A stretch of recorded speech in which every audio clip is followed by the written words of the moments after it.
Perkenalkan, nama saya Dharma Priyanti Arung. Kali ini saya akan sedikit menjelaskan mengenai perbedaan rangkaian seri dan paralel.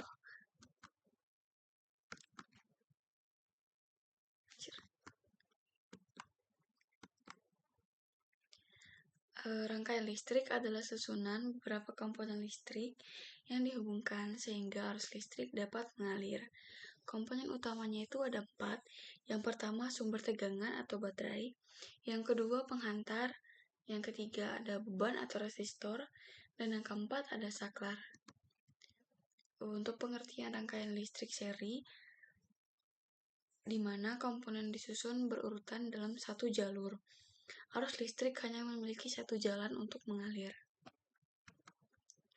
Dan ciri-ciri rangkaian seri itu yang pertama ada arus listrik sama besar di setiap komponen. Yang kedua, tegangan terbagi pada setiap komponen. Kemudian yang ketiga, jika satu komponen putus, seluruh rangkaian akan mati. Dan yang terakhir, hambatan total merupakan jumlah semua hambatan. Nah, ini ada 3 contoh rangkaian seri yang biasa ada kita gunakan di kehidupan sehari-hari.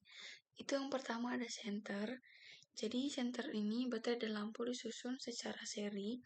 Arus listrik hanya memiliki satu jalur sehingga harus melewati semua komponen. Jika baterai habis atau lampu rusak, senter tidak akan menyala. Yang kedua, ini ada lampu-lampu kecil.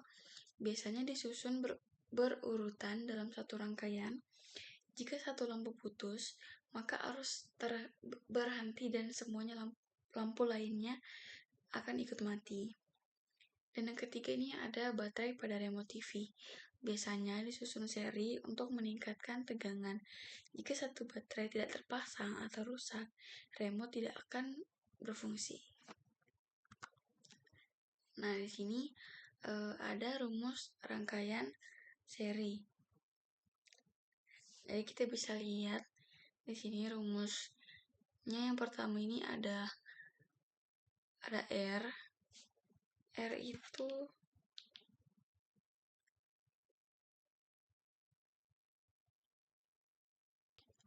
jadi R itu rumus hambatan sama dengan R1, R2 plus R3.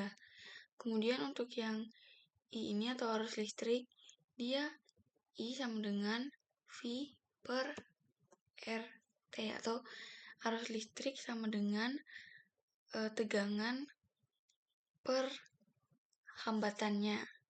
Kemudian untuk yang V ini atau tegangannya itu dia sama aja dengan V T sama dengan V1 plus V2 plus V3. Oke, lanjut.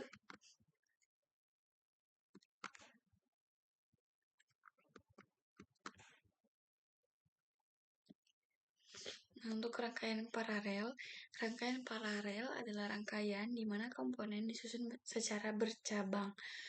Arus listrik memiliki lebih dari satu jalur.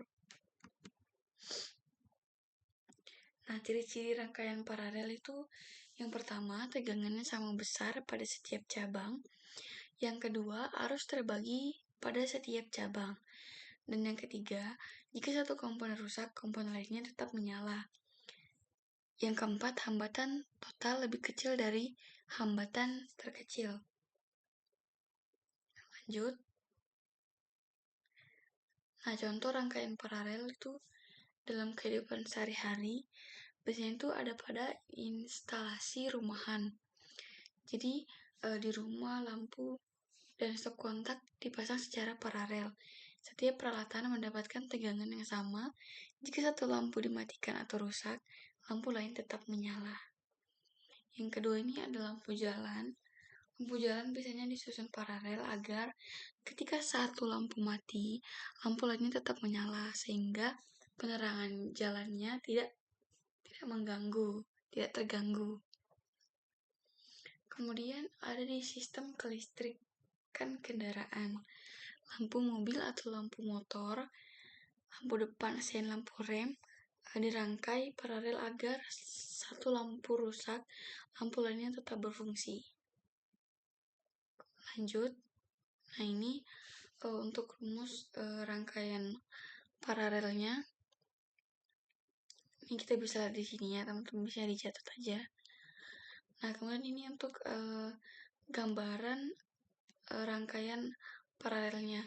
Bedanya sama yang seri tadi, untuk yang paralel ini dia rangkaiannya lebih kompleks, lebih banyak atau lebih rumit ya. Lebih seperti itu. Lanjut ke ini materi selanjutnya. Nah, kelebihan dan kekurangan dari kedua rangkaian itu atau rangkaian ini, kalau untuk rangkaian seri itu yang pertama dia mudah dirangkai namun kurang efisien. Terus untuk yang rangkaian paralel dia lebih stabil dan aman, tapi dia rangkaiannya lebih kompleks dan pemasangannya tuh lebih mahal gitu. Nah, kesimpulan dari materi pada hari ini, yang pertama itu rangkaian seri dan paralel memiliki karakteristik yang berbeda.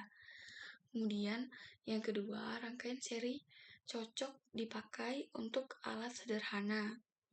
Yang ketiga, rangkaian paralel lebih banyak digunakan dalam kehidupan sehari-hari. Dan yang terakhir, pemilihan rangkaian bergantung pada kebutuhan dan fungsi.